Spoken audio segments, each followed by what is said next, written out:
디귿자 형태로 해서 네, 비행기가 날아갔죠. 백길도 예. 그랬었죠. 지금 북한 고위급 대표단의 이동 예상 경로가 나오고 있습니다. 평양 순안공항을 12시 40분에 출발해서 1시 반쯤 한 20분 뒤에 인천국제공항에 도착할 예정입니다. 곧바로 KTX를 타고 이제 평창으로 이동하게 되는 글쎄 거죠. 뭐 KTX인지 그건 지금 확실히 모르겠습니다. 가능성으로 봐서는 아마 그 KTX가 제일 빠를 그렇습니다. 뭐 어제도 제가 타보니까 KTX가 제가 상봉역에서 KTX를 탔는데 1시간 반 거리의 강릉입니다. 그러니까 평창은 더 가깝겠네요. 그렇습니다. 평창까지는 1시간 한 10분 정도? 그러니까 진부가 이제 진부역이 이번에 그 평창 올림픽과 관련돼서는 진부역이 이제 가장 가까운 곳입니다. 예. 아마 강릉으로 직접 가서 강릉에서 리셉션을 처음부터 준비하는 거라면 아마 강릉까지 가는데 네. 굉장히 거리가 가까워졌기 때문에 이렇게 이동하는 데 있어서 오히려 지금 김영남 상임위원장이 이제 고령이기 때문에 그 단기간에 움직이는 것을 선택한다면 KTX가 더 나을지도 모르겠습니다. 예, 지금 네. 보안상의 이유로 이들의 동선과 관련해서는 이른바 엠바고 사항이라고 하죠. 보도 시점을 저희들이 도착한 이후로 말씀드릴 수밖에 없다는 어제도 점도 제가 양해 부탁드리겠습니다. 어제도 제가 좀 놀랬던 게 상봉역에 우리 그 KTX 탈 때 그 검색대를 통과한 적은 없지 않습니까? 예. 어제는 검색대가 설치돼 있었습니다. 기차를 탔는데도. 그렇습니다. 네. 그러니까 이제 그 많은 귀빈들이 그렇죠. 올림픽 움직이는 관련해서 테러 공간이기 위험 때문에 이런 것들을 막기 위해서. 그렇습니다. 예. 네, 인천국제공항을 통해 입국하게 되는데 사실 인천국제공항이 굉장히 잘 돼 있거든요, 시설이. 그래서 북한 고위급 대표단 김여정을 비롯해서 딱 인천공항에 내렸을 때 느낌이 어떨까요? 예, 이번에 새로 만들어진 게 이청사입니까? 거기로 또 입국한답니다. 그러니까 네. 더 세련되고 최고급 모습을 볼 때 아마 눈이 휘둥그레질 겁니다. 지금 평양 순안공항에서 비행기를 탈 때 북한도 1, 2년 전에 건설한 그 순안국제공항에 최신식 건물을 했다고 하지만은 우리 인천공항과 어떻게 비교할 수 있겠습니까? 세계 최고의 공항으로 지금 몇 년째 1등을 하고 있지 않습니까? 그래서 아마 상당히 황홀하고 제가 볼 땐 만약에 하나 잘은 모르겠습니다만 김여정이 KTX를 탄다면은 지난 그 70년대 남북대화에 왔다 갔던 그 박성철 부총리랑 이런 사람들이 가서 이제 대한민국엔 참 고속도로가 좋더라. 그래서 자기네도 가서 고속도로를 만들기 시작하지 않았습니까? 예. 이번에 또 북한도 아마 KTX를 빨리 만들자 이렇게 하지 않을까 보여집니다. 사실 근데 북한 고위급 인사들이 서울에 오고 나면 흑역사가 있습니다. 그 좀 외람된 말씀이지만은 고속 승진이라는 게 아니라 다 숙청되고 이런 과정을 과거엔 걸쳤어요.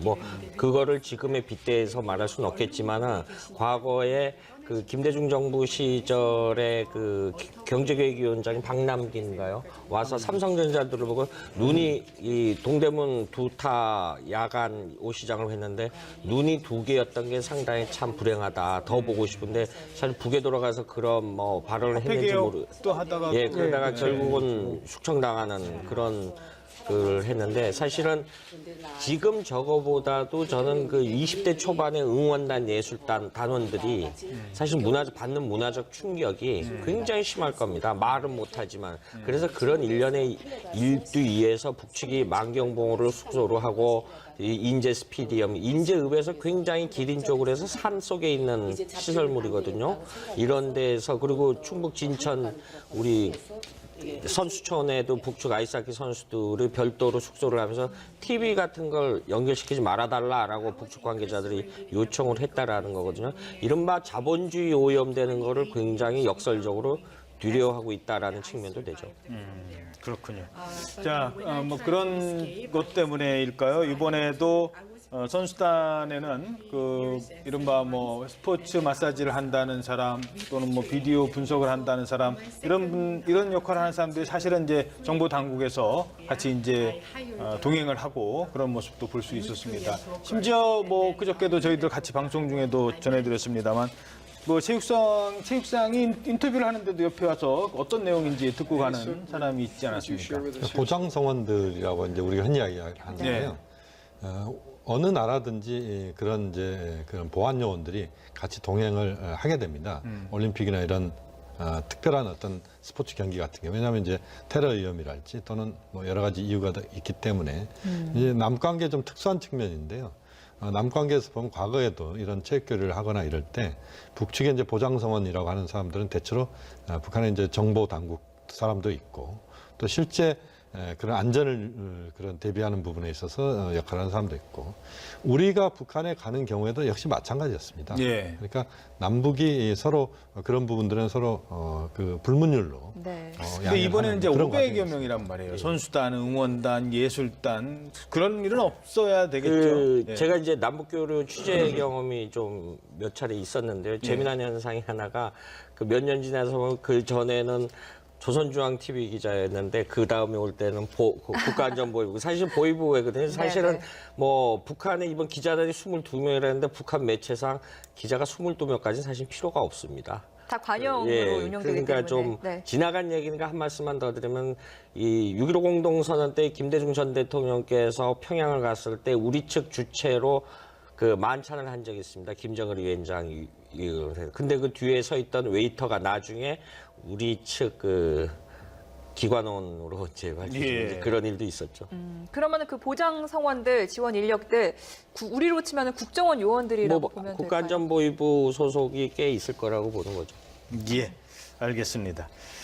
자, 다시 한번 이제 설명을 드려야 될 것 같습니다. 이제 잠시 뒤면 북한 고위급, 최고위급 인사라고 할 수 있죠. 최고위급 인사들이 인천공항에 도착을 할 예정입니다. 1시 반에 도착이고요. 전용기 편으로 아직 확인은 안 됐습니다만 전용기 편으로 서해 직항로를 이용해서 디귿자 모양이라면 이제 마지막 밑에 디귿자 인천공항을 통해서 접근을 해오고 있을 것 같습니다. 서해 직항로까지 이동하는데 약 50분 정도 추산을 하고 있기 때문에요. 잠시 뒤면 곧 도착을 할 것으로 보입니다. 네, 고위급 대표단은 김영남 최고인민회의 상임위원장이 단장으로 이끌게 됩니다. 헌법상의 국가 수반이고요. 또 명단에는 김여정 당 중앙위원회 제1부부장, 최희 당 부위원장 겸 국가체육지도위원장, 리선권 조국평화통일위원장이 포함돼 있습니다. 또 보장성원, 지원 인력이라고 하는 보장성원 16명이 함께 올 것으로 보이고요. 기자단도 3명이 포함돼 있는 것으로 전해집니다.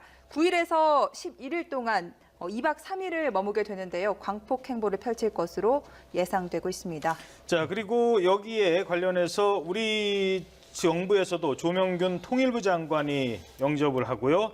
천혜성 통일부 차관, 남관표 청와대 국가안보실 2차장이 영접을 합니다. 자, 이제 영접 문제에 대해서 얘기를 해보도록 하죠. 통일부 장관이 직접 나간다. 이거 네. 어떻게 분석하시겠습니까? 그것은 뭐 통일부 장관이 저는 나갈 수 있는 자리라고 봅니다. 왜냐하면 북측에서 지금 가장 중요한 그런 인물들이 온다. 그러니까 김정은 위원장을 제외한 그 과정에서 봤을 때 김영남 상임위원장은 북한을 대표하는 공식적으로 북한을 대표하는 국가 수반이다.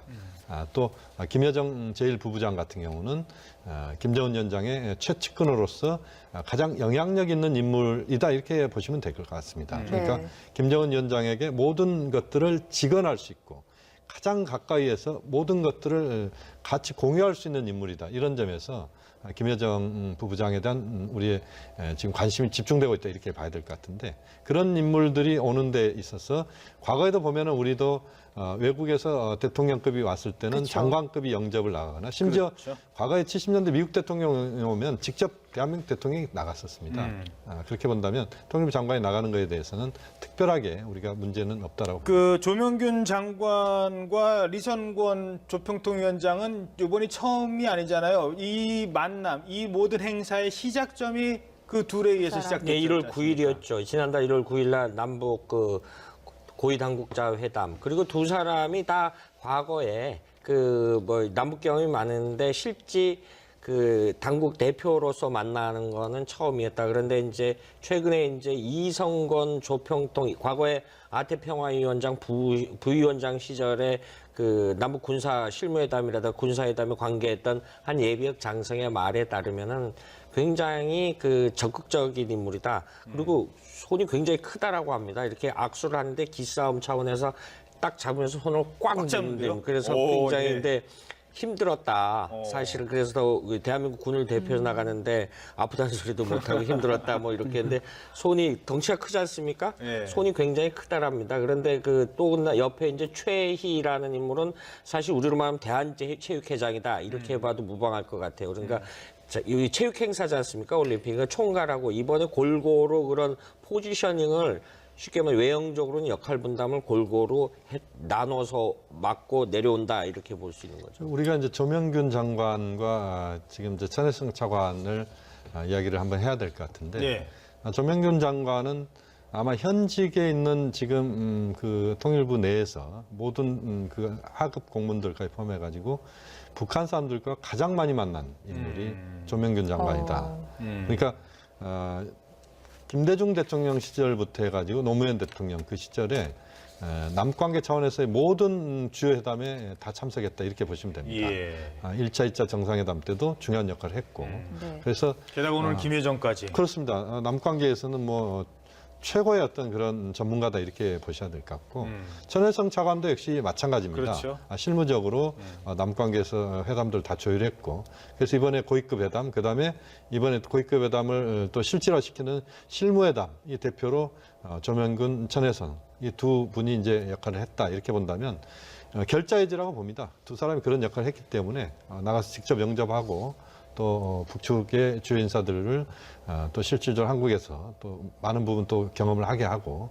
또 문 대통령 만나는 과정에서도 역시 그런 통일부의 역할 이런 부분은 또 중요하다고 봅니다. 그래서 일각에서는 북한 전문가들 중에 그런 그 시각을 갖고 이제 이번 만남을 보시는 분도 있는 것 같아요. 그러니까 김여정과 사실 김영남은 문재인 대통령을 만나는 자리가 주목되지만 사실 그들이 만나는 모습이 공개되지 않을 때 예를 들어서 조명균 장관과 리선권의 만남 또는 뭐 천혜성 차관과 최희의 만남 이런 어떤 그 약간 실무급들의 만남을 통해서 다음에 어떤 행보를 이어갈 것이다라는 얘기는 거기서 나올 수도 있다라는 얘기도 있거든요. 사실상 그 김영남 상임위원장의 발언은 굉장히 정제된 발언일 겁니다. 그렇죠. 그러니까 깊이 있는 이야기를 내밀한 이야기를 할 수 있는 그런 그 위치는 아니다. 그러니까 그런 부분들은 실무적인 차원에서 다룬다 이렇게 봐야 되는데 그렇게 본다면 이제 최희 리성권 이 두 사람이